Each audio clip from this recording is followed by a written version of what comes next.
As the TV chef Nigel Lawson said, life is complicated, but cooking doesn't have to be.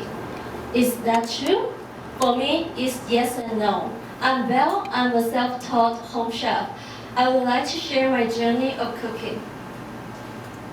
Here's some food I made. I was able to prepare a table with the Chinese New Year's feast. I made the tiny cake from scratch, literally from rice bran. There's Buddha jump on the wall, I wrapped dumplings. All savory and sweet were included. In addition to that, I also made the Thanksgiving dinner on these two online recipes and YouTube videos. My friend naively thought about roasting a turkey. All you need to do was put the turkey into the oven and wait until it was done. Well, it's not that simple. You need at least 2 days to prepare a turkey, and I made all the side dishes. I even baked a pumpkin cheesecake. I didn't use a canned pumpkin puree. I didn't use any canned food. But they are just for special occasions. On daily basis, I do meal prep. I make my own pintos. So how do I come up with these ideas? Usually in my mind, when I see some mouth-watering photos online or in the newspaper, I take a note and put it into my to-cook list. I'm not a serious recipe follower. I would like to make a twist. So when I take a walk in the park, I'm always thinking about what I'm going to cook next. The famous quote of Caesar is, I can, I saw, I conquered. For me, it's I saw, I Googled, I cooked. For example, I saw the photo from a Taiwanese famous blogger on her Facebook. And the dishes from an Australian restaurant included homemade granola yogurt, seared scallop, and an acai bowl. So I Googled the menu of the restaurant and searched for the recipe of a similar kind, and I did my own dishes. It was my first try, but it turned out great. This one's seared scallop, acai bowl, and smoothie. The other one is I Googled, I cooked. This was what I ate. This is what I cooked. So far, I hope I have convinced you I'm passionate about cooking and maybe a little good at cooking. However, I've gone through some struggles. The first one is I'm not proud of myself.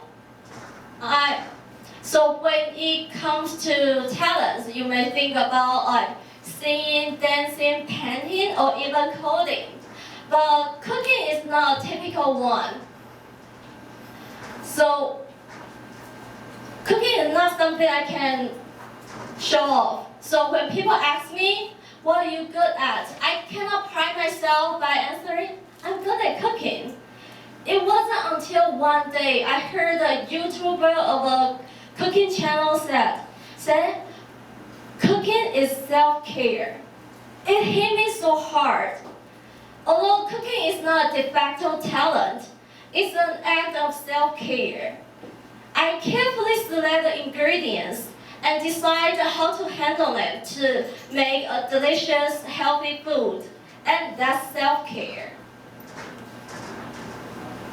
The second struggle is that I care too much about others' opinions. So when I brought food to my friends by asking, would you like to give a try? Would you like to have a bite? When they say, oh, no thanks, I'm fine, I'm okay, I feel a little frustrated. I wonder, isn't my food good enough? But later I realized at some moments people don't want to have food, and that's okay. That's no big deal. I often heard people say, wow, your food is so good, it's so delicious. Of course that made me feel very good. But I was a little skeptical. Did people really like my food, or they are just trying to be nice? Or because it's free, so it's good? But I think I might be overthinking. And sometimes I feel people may be annoyed by me because I present them food too often. And one thing also bothered me is the returns.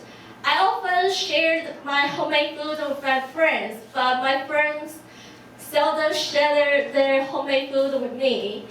And later I realized that when I want to share, people's smiles and comments are probably the best returns, not the actual food. And the final struggle, probably the biggest one, is the weight issue.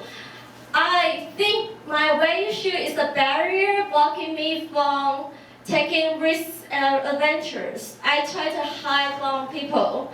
I tried many ways. Some of them worked, some didn't. So if you know the better solution, maybe you can tell me later. But I find that cooking is a good way to help me get control of what I eat, but just don't cook too much. And despite all these struggles, cooking really helps to cheer me up. When you're a student or an employee, when you work on a term paper or a project, it often takes a long time to get a result. But when you cook, it only takes a few minutes or less than an hour and you get the rewarding results. So I'm very grateful when I see the dishes on the table. At the moment, I feel like I'm not a winner, not a loser, I'm just a learner. I learn to cook nutritious, delicious food to nourish myself. That's what all matters. So, the lesson I learned, I would like to give you some take-home message. My favorite word, cook.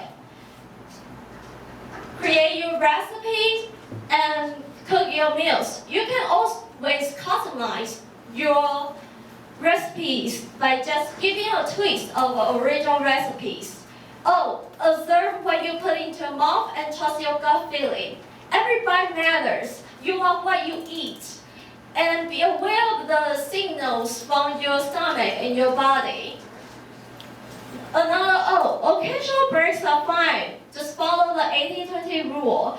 You eat healthy food 80% of the time, for the rest 20%. You can enjoy some freedom of food choice. I don't want to call it a cheat day or cheat meal because that will make me feel guilty, and such guilt will just put more stress on me. And finally, kitchen is your lovely friend because sleep is your best friend, water is your second best friend. Kitchen is definitely not your enemy. Kitchen is the place where your ideas come true. To conclude, what do you cook? The Michelin star chef Tomas Keller decided to become a chef because a French chef told him, cooks cook to nurture people. As a home chef, I cook delicious, nutritious food to nourish my body and soul. I cook because I care. I hope you do. Thank you.